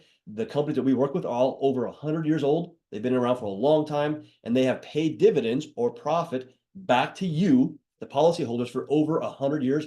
One of them is over 145 years old, or 145 years. They pay dividends every single year. They paid profits and dividends. Great Depression, World War I, World War II. They have paid dividends. The last big crash, COVID, they've always paid dividends. Okay. And by the way, they've been over 5% for the last, I think, 30 to 40 years. Okay. But they're private. The loans do not go on your credit report. So they don't affect your credit at all. In fact, when you take the debt and put it into your policy, it actually helped your credit, by the way. Kind of cool. With the loans, you control the loan. There is no minimum, no maximum payment. You are in control. You choose how much you want to pay back into it. Okay. And if you miss a payment, nothing happens. So if you miss a payment on your car, what happens? They're going to call you up and say, hey, where's our money? We're going to come take your car, right? But yes, they don't do it. They don't, if you miss a payment, nothing happens. Hayden, do you work with Mass Mutual? Mass Mutual does not promote infinite banking. They will not let you do it anymore. So yes, we used to, lots of policies with them, but currently they do not allow us to do infinite banking. They changed, they don't want to for some reason. So we work with a couple big companies that actually do promote infinite banking. They do like it, and they do have product built specifically for it. But yeah, so Mass Mutual is challenging now to do that with. So unfortunately, we do not, but we do have contacts still there, though, at that company. Okay, next up is how can I fund my bank? How can I fund my banking policy? Okay, So you can do it monthly, quarterly, annually, doesn't matter. And you can change that, by the way. You can change it in the middle of the policy. What's the minimum I can put towards a infinite banking policy? 10 times your age per month typically is the minimum. So if you're 30 years old, 300. If you're 50 years old, 500 per month. Make sense? Per month. So that's the minimum. The maximum you can put towards it is dependent on the individual. So it's dependent on gross income, net worth, liquid assets, all that kind of stuff. I can work with you on those numbers. I know it all. Just I know how to calculate that all, but I can work with you on those numbers, maximum amounts, that kind of stuff. Now here's something very cool. On top of the premium deposits, the monthly or quarterly or annually, can you fund it with an upfront dump-in? We call those dump-ins. Yes, you can. This is pretty powerful. Now, why would you want to do a dump-in? Let's say you're going to do 10,000 per year, and then you say, well, Brian, I've got $50,000 or $20,000 or 5,000 or whatever it is, cash sitting here. I'm losing money in the bank because it's losing value. Can I put that into a policy? Yes, you can. It's called we call it a dump-in. There's a technical term for it. But what's cool about those is 90%, approximately 90% of that dump-in goes to the cash value and is available to withdraw within the first 30 days. It is amazing. So a lot of investors or real estate people, they love this thing right there. They love it because they can borrow against it very, very quickly. And by the way, guys, there's the link once again to schedule your call with me. So it's brian.beyourownbanker.com. That's my personal calling, by the way. So there you go. One in the chat box again. Yeah. So, and then of your deposits, anywhere from 50 to 90% go to cash value in the first 30 days. So it depends on the structure of the policy and what you're trying to accomplish, because I build these specifically for you. So they're not cookie cutter. They're not the same for everybody. They're built specifically for what you're trying to accomplish. That's why we hop on a call. You say, hey, Brian, I want to invest. I want to do college. I want to do retirement, whatever it is. We're going to build it around you. So they're specially designed for you. Okay. Now, let me ask you a question. This is something I get all the time. Would you put in $1 in order to get $3 out? I already showed you an example of that in some previous slides. The answer is yes. So I always recommend funding these things for as long as you can. So let me show you an example of what I'm talking about right there.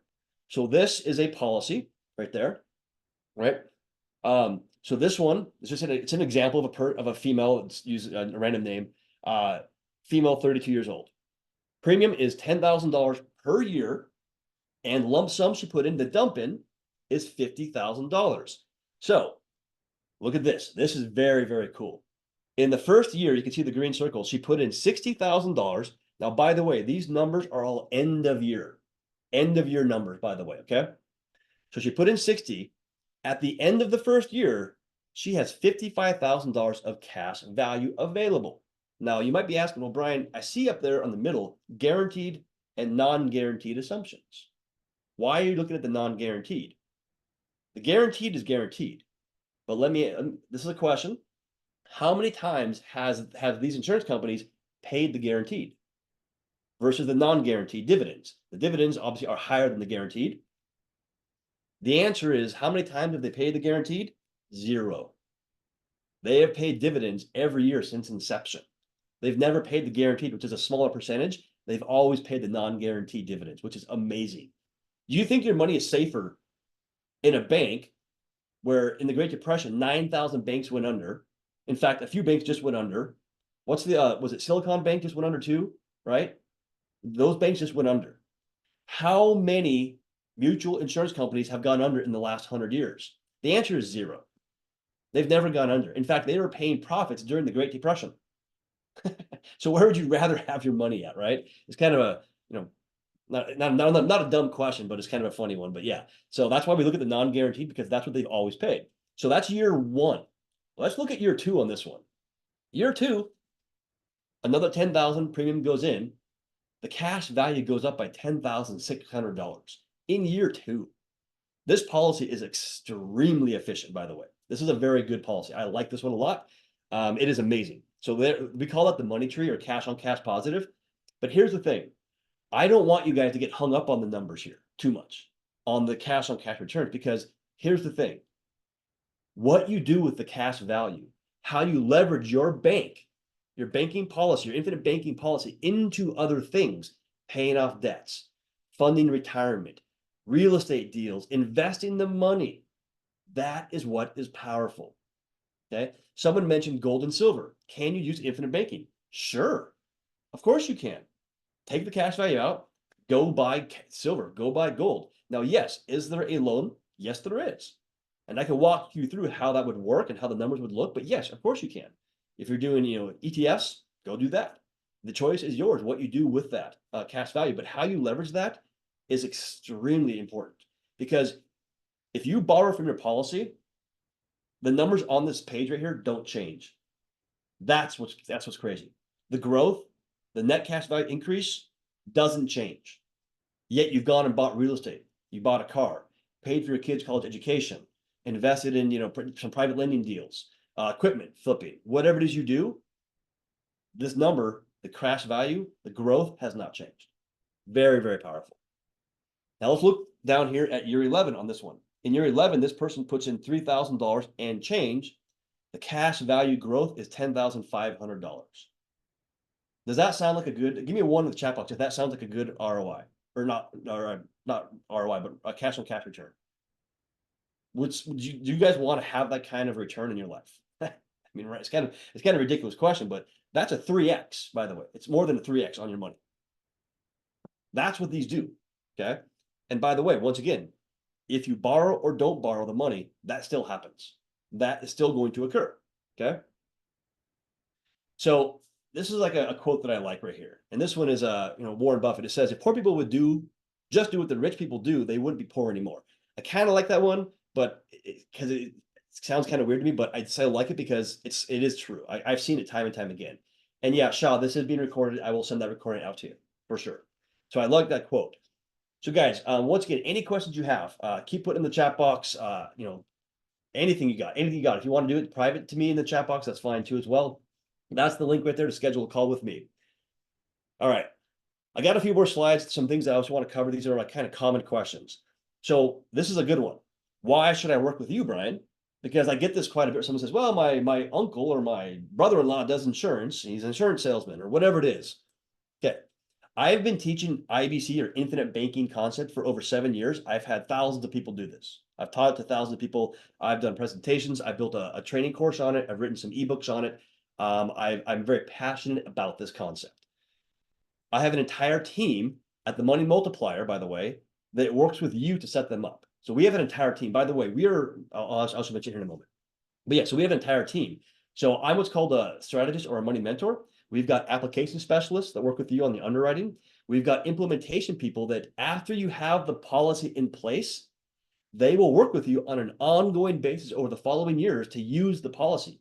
So if you say, hey, I want to pay down debt, I want to invest in real estate, or I want to go do this, or I need to change something in my policy, you have resources with us to go do that. And I don't go away. If you have questions, come back to me. So I'm not like your uncle down the road or your brother-in-law. We are a team, and all we do is infinite banking. By the way, our team is the largest producer of infinite banking policies. We have about over 1,000 people right now in underwriting. Why is that? Because we have a lot of referrals, because we have a lot of happy clients, and we have a lot of repeat clients. That's why.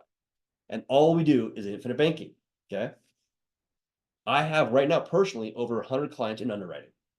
So yeah, so we do we have a lot of clients because this is all we do. We have ongoing support and services, like I mentioned. So we help you on an ongoing basis, not just today, but here's something that happens a lot. I'll get people that say, hey, Brian, I think I have an infinite banking policy, but I don't know. And I'm like, well, who set it up for you? Well, this one guy, but he retired or he passed away or he is not returning my calls anymore, but it's one guy. Well, guess what? Can one person do everything I just talked about? Underwriting, teaching you how to use this, all that kind of stuff? Not really. Because my team's job is to teach you how to become a responsible banker. That is our job. Because the more responsible you are with your bank, the more money you're going to make, the more wealth you're going to have, right? That's what our job is to do, is to help you do that. We have tons of ongoing resources every week. We have about 4 different presentations we do every week, just talking about infinite banking, giving you guys value. We do live Ask Me Anything calls where I'm on with other agents going through different questions on infinite banking. So, and we, by the way, we are all infinite banking practitioners. We're all licensed. We all use this concept in our lives, and we're all entrepreneurs. So we're all investing. We all do other things. I got my start, by the way, in subject to investing in real estate, by the way. So that's how I got my start. No cost to you. So I'm not going to charge you anything. Okay. I don't charge you anything. Now, maybe you're thinking, well, Brian, how do you get paid? The insurance company pays us. And I'm going to go through something here in a moment that I get a lot of questions on. And it's this: is IUL or VUL infinite banking? That stands for Indexed Universal Life or Variable Universal Life. The answer is very simple. It's an absolute no. It is a no. IULs and VULs are not infinite banking. They are derivatives of whole life. And if you go to the Nelson Nash Institute, which teaches infinite banking, by the way, they're the ones that license people for this. They will not let you even do IULs or VULs. Those are high commission products that are tied to the markets, so they're not consistent and they involve risk. So no, we don't touch those. And I can go into that a bit more if somebody wants to on a call.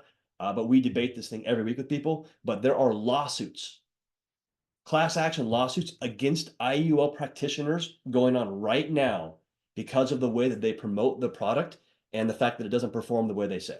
So we're adamantly no. Okay.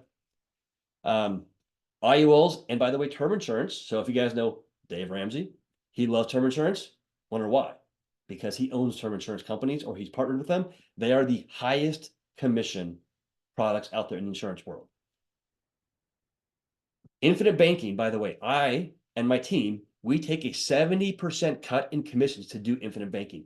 That right there is why your brother-in-law, your financial advisor, most, by the way, and most insurance people won't do or can't do infinite banking because they can't afford to. Okay. No, not bashing them or anything. I'm just saying they can't afford to. We have a team, so we can do a lot of the things that they can't do, and we can take that big commission cut. So we give so that you get. That makes sense. So we give up commission.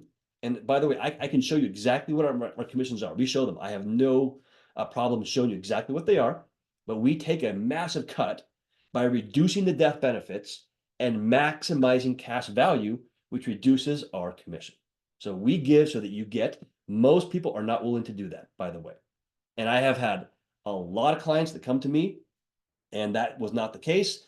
They have a policy, they have something else, and they realize that they got duped into thinking it was infinite banking, and it wasn't. It was a high commission product, and they have almost no cash value. If you go to somebody and say, yes, can I have a cash value life insurance policy? They'll say, yes. Okay, how much can I get in year one? Well, the cash value is not there in years 1 through 2. It grows, over time, and you'll have it available in like years 3 or 4. If they say that, run away. Run away, please. Because that is not infinite banking. That is a high commission in a product, by the way. So keep that in mind. And we only do infinite banking. I'm not going to sell you car insurance or health insurance. I'm an investor, by the way. I just love infinite banking. I love teaching it. I love helping people with this because I believe, and my mission is this: I truly believe I can help change people's lives. I just truly do. So we only do infinite banking, by the way. So this is kind of interesting. So only one of two things will happen to us: we live, we die. So the question I always ask is this: we better off with or without infinite banking? So it's very hard to say no to that, but that's kind of the question I always ask. And I'll go through this pretty quickly, but let me tell you a story. This is kind of a funny one. So it's always a tale of two people, and I like this kind of this analogy. But group one is this: I don't need to do anything. I'm fine where I'm at. I don't need this kind of stuff in my life, etc. That's where I used to be, by the way. I was a group one. I'm like, I don't need this kind of stuff. And it didn't work out very well for me, by the way. I had a lot of hard lessons to learn, right? So you're going to get the same results day after day, year after year, etc. Group two is the one that does something different. They take action. They go learn different things. When you hear about infinite banking, are you going to take that first step or not? The first step, by the way, is just scheduling a call, by the way. I have had so many people, and by the way, this is the number one comment I get from people that I talk to is this: I wish I had started this 20 years ago. Number one comment. So my kind of, I guess, advice to you is don't wait. I'm not trying to sell you on anything, right? just learn about this. Learn about it from me. Buy this book right here. Buy this book. Go learn how this can work. Because if it doesn't work for you, maybe it works for your kids. Maybe it works for somebody else in your life. We have people that when they learn how this works, they literally are trying to teach it to other people in their life because they realize how powerful it is, right? So, group one, go it alone, go to your financial advisor. Okay. Right. Group two, all I'm just saying, guys, is hop on a call. Let's just see what we can do with it. How can it work for you? Because all I'm going to be doing is answering your questions and seeing how it can help you. Okay. Just see what's a fit for you. Okay. All right, guys, this is my last slide, by the way. So the problem in America isn't so much what people don't know, it's what people think they know that just ain't so. I love that quote. It's a great one. Claudia, so are there any disadvantages to infinite banking, such as the IRS taking money from the policy? They can't. They can't. So because you're funding the policy with post-tax dollars. So no. Now, are there pros and cons to it? Yeah, there are. There's just as anything, right? So one of the some cons. I'll be honest with you guys. So you have to borrow from the policy to access the cash value. That's for some people that's a con. For me, it's not. That's not a con for me. You've got to be responsible with money. Like that's one of the things you have to be responsible. If you're bad with money, if you're massively in debt and you can't make ends meet, you've got to get control of your money first. Okay. If you're only making $10,000 per year or $30,000 per year, it might not be a fit. I'll be straight up honest with you because I'm not going to waste my team's time if it's not a fit for you, and I'm not going to waste your time either. I'm not going to do that. But yeah, I mean, I would say about 8 out of 10 people I talk to can do infinite banking. So most people can do it in one shape or a form. The other thing is you've got to qualify. This is one of the things you have to qualify. It's not a fit for everybody.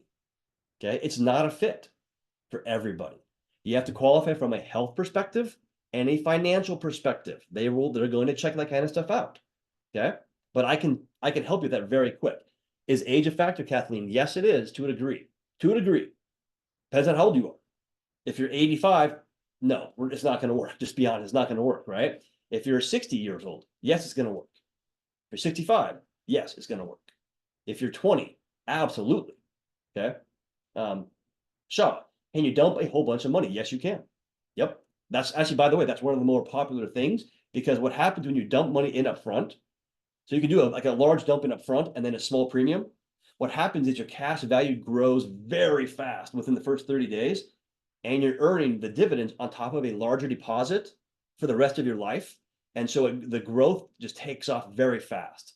So you don't have to, though, by the way. But yeah, a lot of people love to do that. So a lot of younger people start with, just a premium. A lot of other people start with, later on in life, do a larger dumping, by the way. So Vizir, yes, you can. You can use a grandchild depending on who the guardian is and the guardian's coverage and things like that, but I can work with you on that. A lot of times what people will do is it's called the top down. So you start with like the patriarch or the main breadwinner, and then you work your way down. So think of like grandparent, child, grandchild. Like you kind of start with the top down. And so if the top one is not insurable, next one, insurable or not, next one. That's kind of how it works. But we have a lot of people that are doing they'll do called a family policy.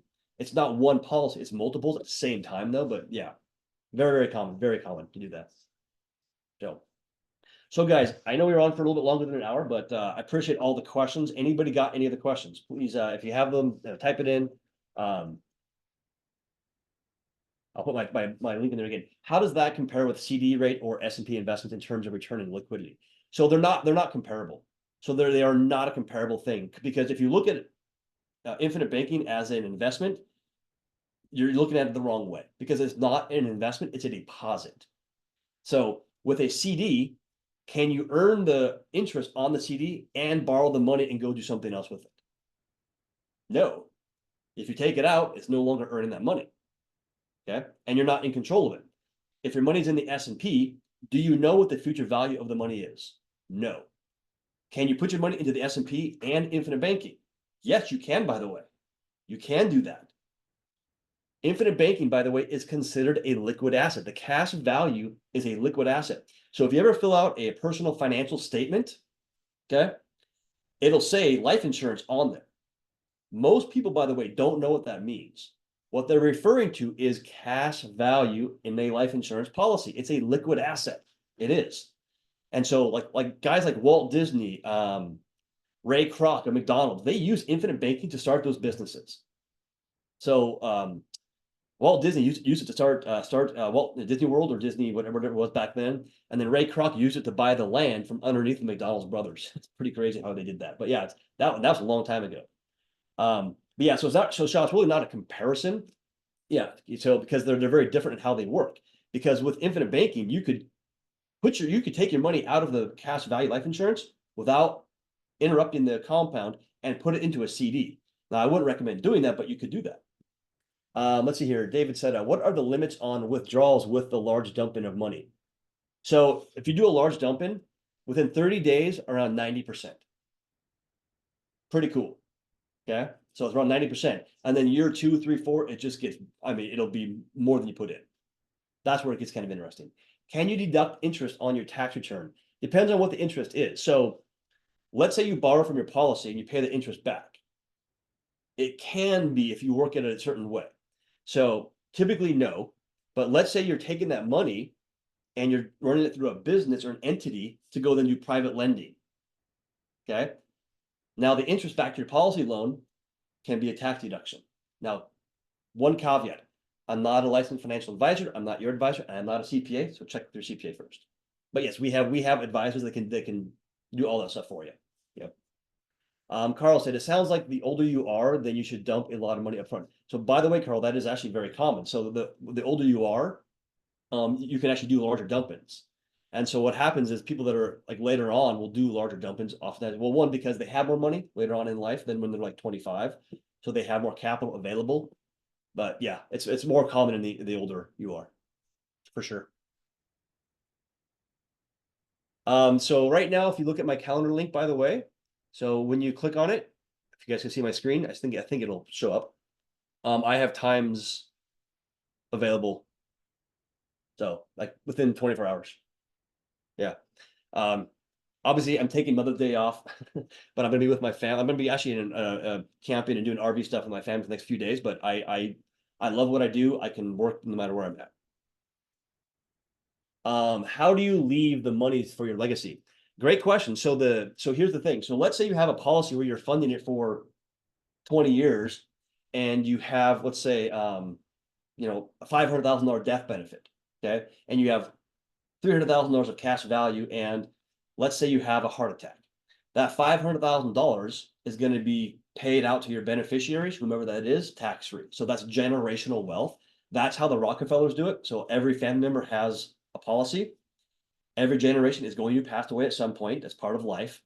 But what happens is the Rockefeller family's trust, which is the beneficiary, gets the cash, the death benefit every generation, and their wealth goes up.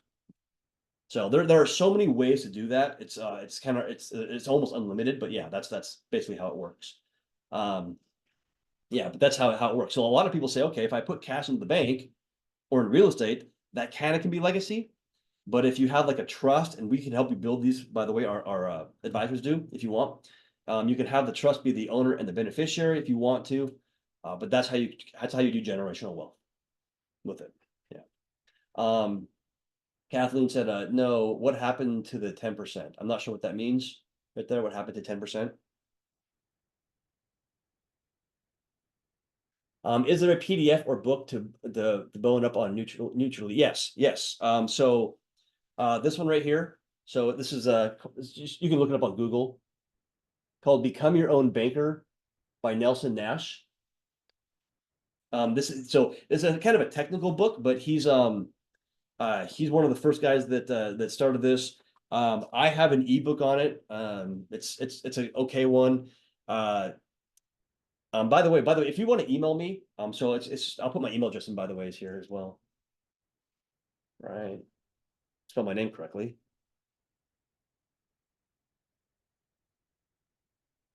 So that's my personal email address right there. Shaw, if you want to send me a quick email, I'll send you a link to some books that are PDF that are free that one of my partners that I work with at the Money Multiplier have written on infinite banking. But that's a good one. There's another one by a gentleman that I personally know in the past, Garrett Gunderson with Wealth Factories, called "What Would the Rockefellers Do?" That's another good one on infinite banking. I have a course that teaches infinite banking. So there's lots of stuff out there. But one thing I will mention to you, Shaw, be very careful who you learn infinite banking from. A lot of people don't explain it the way that I just did. They'll try to sell you IULs. They'll sell you other things. They'll try to say things that are not true. Be very careful. And even for me, by the way, don't take what I'm saying for granted, right? I mean, I have a lot of resources. We talk about infinite banking all the time. We are the largest producer of infinite banking for a reason, but just be very careful. There's people getting in trouble right now because of the way they're selling or pitching infinite banking that is not legit. It is not right, and it's unfortunate. Anna, can you help with establishing a trust? Yes, yes, we have resources for all that. Now, I don't set them up, of course. You have to be obviously licensed and all that kind of stuff, but we have advisors that I work with. If you want to work with Robert Kiyosaki, personal protection, asset protection attorney, I know him personally, so we have a lot of contacts. I've been doing financial education for quite some time. Yeah. Yeah, Hayden and Mary, yeah, agreed. Yeah, correct. Yeah, you got to be careful with this stuff. Infinite banking, like we're very open about it. If you go look up my partner Chris Noggle, we're very clear on it. I mean, we pull back the curtain, we show people our commission rates, all that kind of stuff. Is if your death benefit is 500K and you have a loan of 300K, does your heir get the difference of 200? Correct. They get the $200,000. So that's a great question, Carl. So the loan is collateralized. So the insurance company, why would they loan you money? Why would they loan you cash value? Why would they do this? Well, they're very good at investing. These companies have been around for a long time and they think long term. They think in the terms of a human life. That's how long they think, right? And so if they take the money you give them for premium deposits and dump-ins or whatever it is, and they give it to, this investment opportunity over here, which they're very good, and they earn 5%, or they loan it to you at 5%, it's the same thing. It's the same thing, right? Because they're collateralized with the death benefit. So in Carl's math right there, if you have a 500K death benefit, you have a loan of 300K, you have a heart attack, the loan comes out of the cash or the death benefit. So they would get $200,000. The insurance company is made whole. There you go. Shaw said, there is a guy by the name of George from North Cal who introduced me to Family Bank 4 to 5 years ago. Do you know him? I'd have to go look him up, maybe. Yeah, we do know people that do infinite banking that do it legit. But here's the funny thing. So if you go look at people out there that do infinite banking that talk about it, a lot of them send their clients to us because we are really good at putting these in place. We are very good at structuring them, and we have an entire team behind us. So we have, by the way, because of what we do, we have dedicated underwriters at the insurance companies that only work with our clients. And these are massive companies. They've been around for a long time. They are massive. So we have dedicated people, and I can make phone calls and get answers right away. So, but yeah, so a lot of people like that, they send their clients to us. So not all of them, of course. There's a lot of people out there that do it, but yeah. And then yeah, so then we work with specific companies, but I'm not beholden to one company. So when someone comes and says, hey, Brian, this is what I want to do, I will look at different companies and see which one has the best product. Like there's one company, by the way, that allows you at a certain point in your life, age 75, to withdraw 95% of the cash value, never pay it back, pay no taxes, of course, because it's a loan, and never have to repay the loan or worry about the policy lapsing. So there's lots of different products out there, but I look at different companies for you. So hope that makes sense. A good question, then. Good question. All right, guys. Any other questions you got for me? And by the way, that's my personal email address right there. So if you have any questions, of course, just reach out to me. Let me know. That's it right there. And then, of course, let me go and grab the link again. It's on the screen, but so if you guys want to grab a time with me, just go ahead and grab it there. And by the way, if there's no times available, just reach out to me via email and we can grab a time.